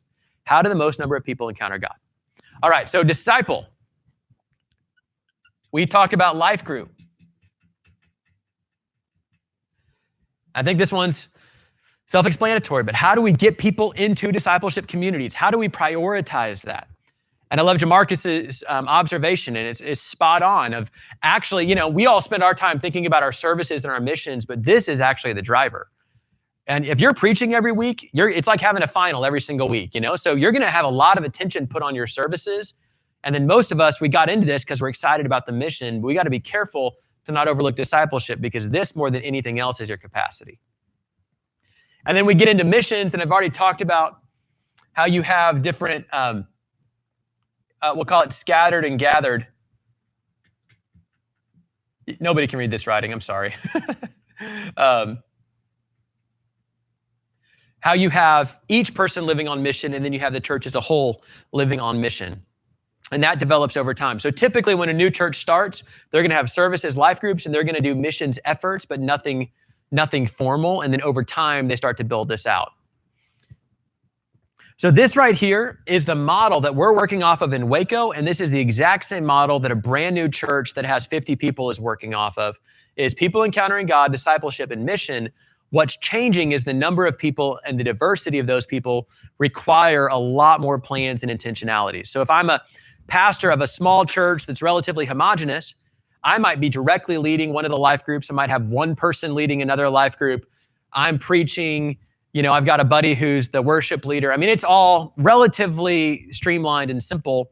You come to a church like Waco, we're thinking we have multiple pastors who oversee 25 plus life groups that represent different demographics of our city, we have to be really intentional about life groups in different parts of town, different socioeconomic groups. Like, we're looking at all of that because we want to reflect and reach our whole city. It's the same principle, it's just at a different scale. And then what you need with your staff people, and I know we have a team question we could get into, but that's one of the things you have to look at is, in an early stage of a church, you have a lot of doers. As your church grows, you have a lot of equippers. Who are people that can facilitate a structure of life groups that reaches our whole church, not just who can lead one good life group. And that changes over time, what you're looking for. And really, your job as a lead pastor is more and more to lead the team that does all of this, and less you personally doing all of these things. One last thing on this model, and then I have a few other thoughts. We can go to Q&A. An important part of this model working is actually these little arrows I drew here. These are the connections. And so this first one, I'm just going to call it connection. How do you take people who've encountered God, typically on a Sunday, and connect them into the life groups and discipleship of your church? And when I visited our U.S. churches, oftentimes this is where we're spending a lot of time, because they've got some people who are in life group, and these are the insiders of the church, but new people have a very hard time connecting into that, and that's really limiting the church from the fullness of what they're called to be. Then down here, we have this bottom area is training. Practically for most of our churches, this would be a training school. How are we taking people in our life groups and really driving those values in at a deeper level so that we can fully release them and activate them to be on mission? So one of the things that I would say for our churches is we want everybody in a life group. Now, realistically, that's never going to be the case because you always have new people coming in the door. But as much as possible, we want everyone in a life group, and then we want everyone in our churches at some point to go through our discipleship schools. Again, that's not always going to happen, but that's a good goal to have. How do we get people through our discipleship? And then, like I said earlier, when people are living on mission, we've got this last one called outreach.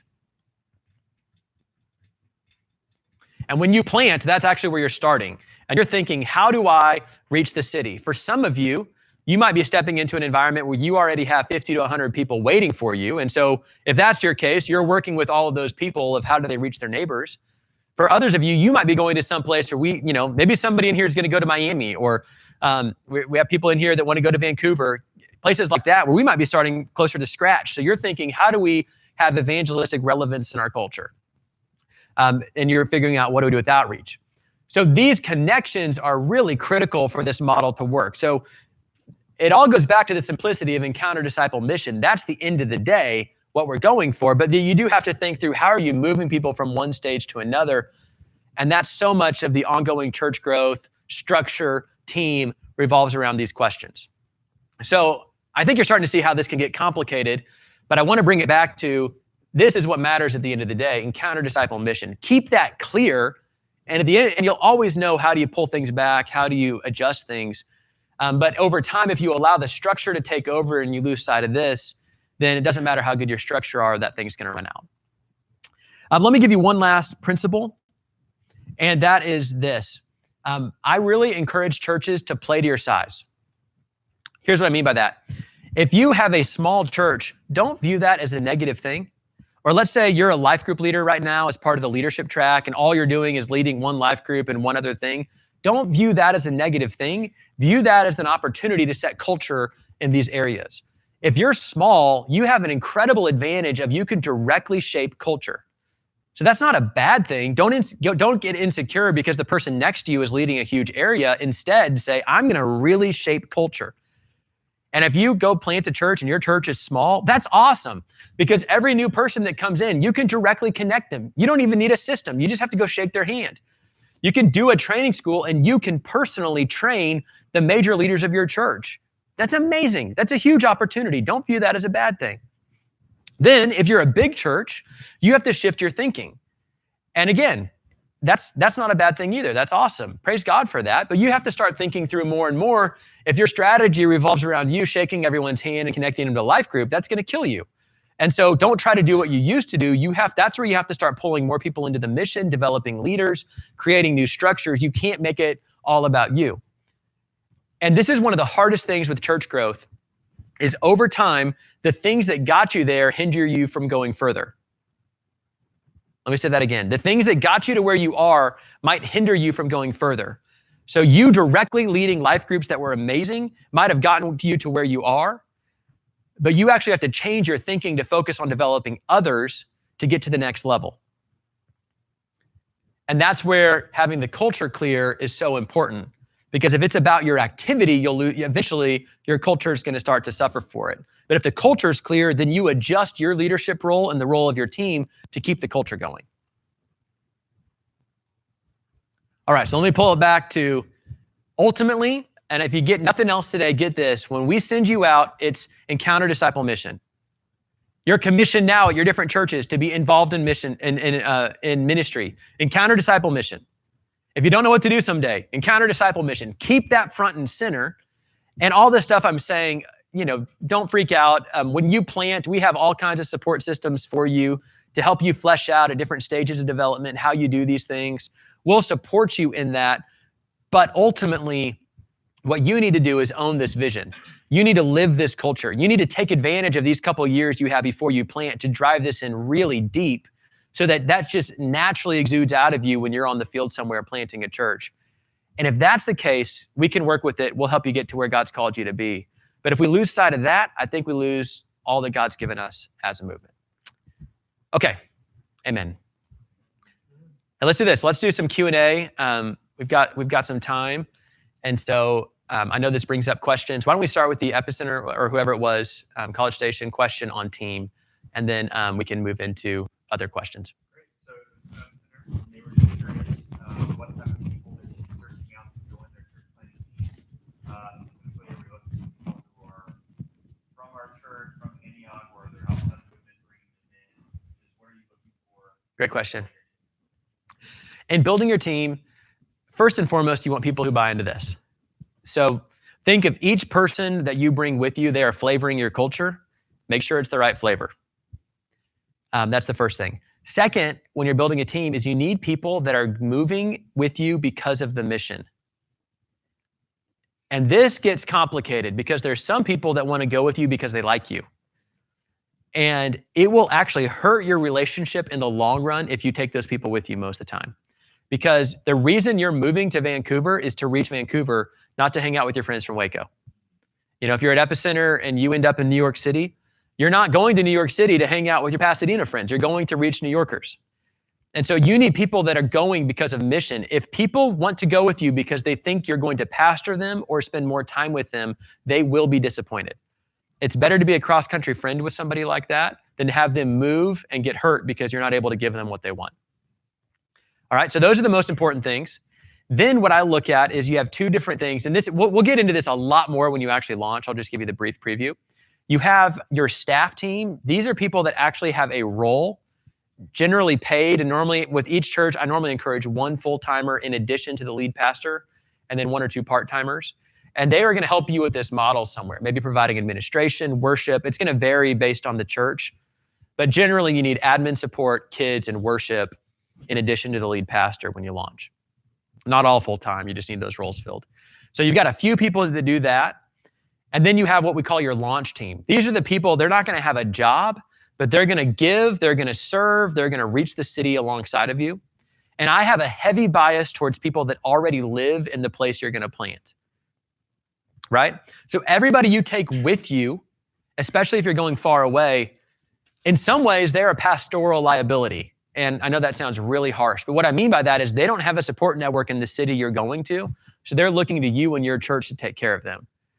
And they're going to have a very hard time reaching people because they don't know anybody. But if you have somebody from there, they have a whole network of friends who probably don't know the Lord. They already have some support structures. They're going to immediately step in and help you be fruitful in the city. So I'm not saying don't take people with you, but I typically tell people in Waco, if you want to take more than 10 people from Waco, wherever you're going, I need you to sell me on each individual person and why that's going to be a good fit. Because I've seen too many people go join a launch team and just drop off the map because the church they're going to isn't able to provide the support that they actually need. All right, so, and this is something, and actually you guys are on the danger zone right now. If you're within 2 years out, it's easy to make promises to people that you can't keep. So don't go to all your friends and say, everybody come with me, because some people think you're being serious with that and you actually have to uninvite them later, and that can be pretty hard. So I would be intentional I would have people buy into the vision with you or get them passionate about the place you're going, have them pray with you, go on scouting trips, but don't make commitments about a long-term role. One other thing on team that's important to know is most people who join your staff will not be in that same role within 3 to 5 years. And so if somebody goes out and joins you and they think they're gonna be your worship leader for life, you don't know and they don't know. You don't know how the church is gonna grow. You just don't know if they're gonna be the right fit. And people are making a huge risk. They're quitting jobs, they're uprooting families. And so you just gotta really be careful and honor them in that process. And so what I encourage is expectation, saying, hey, at the end of year 1, we're all gonna take our roles, we're gonna put it on the altar and ask God if we need to change. We're not gonna promise long-term. In fact, Charlie Halley, who's a consultant in our movement, he encourages the use of the word responsibilities rather than roles, especially early on. It's like, it's not about a title. It's not about, you're not worship leader for life. Instead, this is your responsibility for our first year, and then we'll reevaluate. And some people, they may not be willing to make the risk with you because they need a bit more stability than that. And that's okay. It's better to have that conversation now than hurt somebody later. And so we'll train you on this a lot more. I would say for where you guys do be thinking about people that you know in those roles that you might want to partner with, but don't make promises yet because you really need wisdom and discernment to make sure that really is going to be a good fit and best for them, not just what you need. Good question. What else? Other questions for what we've talked about today?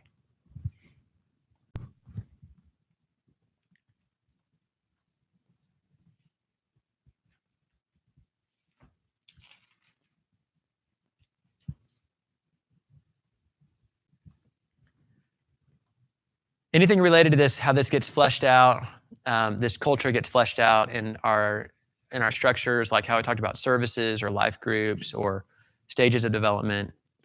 There's a lot. I just hit it, but I didn't go deep in it, and so I'm guessing. There we go. Now we got some questions. Chase, you had the first, so why don't you? I may have checked out for a second, but did you cover like when you make the jump from we got these house groups, we got like these counter our vision and values type groups from we're doing service.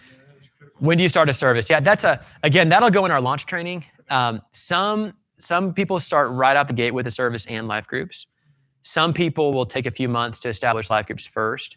I would say everybody who plans, I encourage you to go move for a couple months just to get your family settled and build some relationship. What we'll teach you is a model of doing interest meetings, which would be gathering people in the city that are interested. So, let's say it's Chicago, south side of Chicago area, you'd figure out who knows somebody. And I'm going to go have some interest meetings with groups of 10 in someone's house. Then you eventually gather those people together, do a vision rally. You start asking people who wants to commit, start off with some life groups. I find in most of the time, if you do not do some kind of service within 6 months of formally launching, you will feel the fact that you're going to lose some steam. And think about it this way. Only a certain type of person is going to jump in with a brand new church with no structure, no support that's meeting in a life group. Some people will, but it's going to be people that are very bought into your vision already, which is awesome. But if you want to go beyond that and reach other people, you got to start creating some front doors that are going to be a bit more accessible. And I'm not saying there's not some innovative ways that look different than our main model, but I think in most scenarios.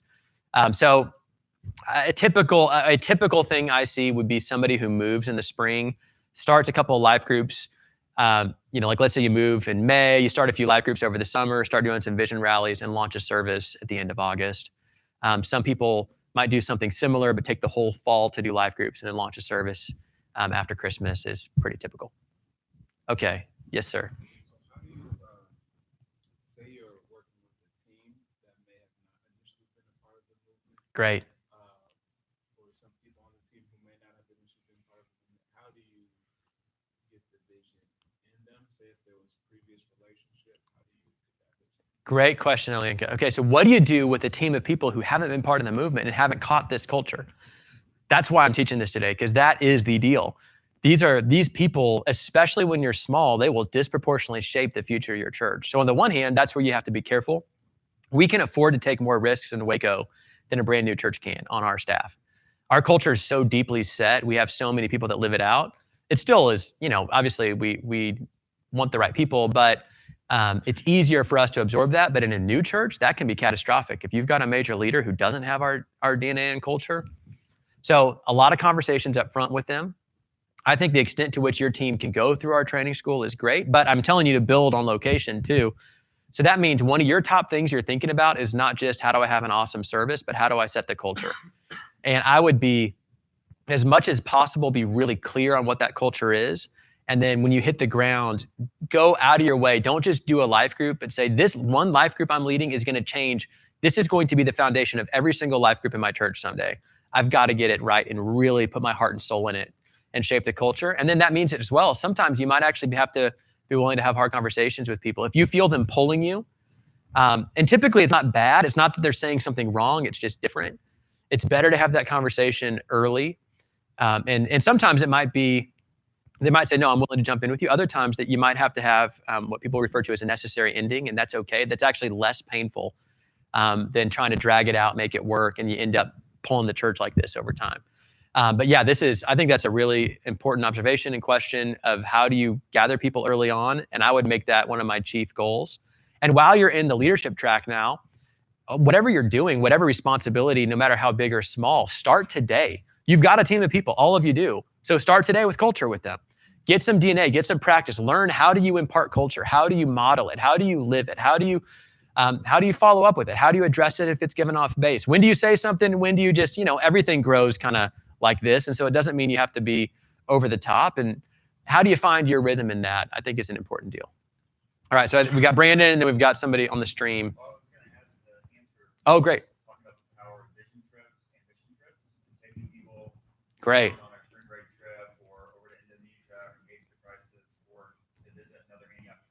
Great. So for those of you who didn't get it on the recording or stream, mission trips and vision trips, great point, Travis. Conferences, get your church to World Mandate. Take your church on a mission trip. A lot of churches come together in the Antioch movement and go to Tijuana. Or find a few other churches in your region and join with them, do an overseas trip, do a scouting trip down to Waco or the closest Antioch church. Anything like that helps a ton because, yeah, you're going to have 100 people. You've got this awesome vision, but people haven't seen it yet. But if they can come participate in something movement-wide, all of a sudden that opens their eyes to what you're talking about. Brandon, you had a question. Oh, you had the same question. Okay. Anybody on the stream? We don't want to overlook you guys. I know you have to text, and so it's harder to work your way in. All right. Well, hey, so thankful for all of you jumping in with us. And we did a pilot program this spring, and so I hope we worked out a few kinks then, but you are the inaugural class, and there is going to be, I'm sure there's a lot of learning. We would love your input as we do this. And more than anything, even while we're starting off with this training is I think when we get the values right, we get the culture right. There's going to always be some kinks along the way, but if we get this right, then I'm convinced God will lead us. And I just go back to where we started with that story in Russia. They didn't know what they were doing. They didn't have all the training they needed, but they said yes to Jesus. They embraced their calling, which is our calling, and God made a way. And so even if we send you out and there's going to be some gaps, there's going to be things you don't know, we can only train you so far, and that's assuming we do a good job at it. But still, if you say yes to Jesus, step into the calling, then he's going to take care of you. And we can hopefully take some of the pain out of that, but not all of it. There's a cross.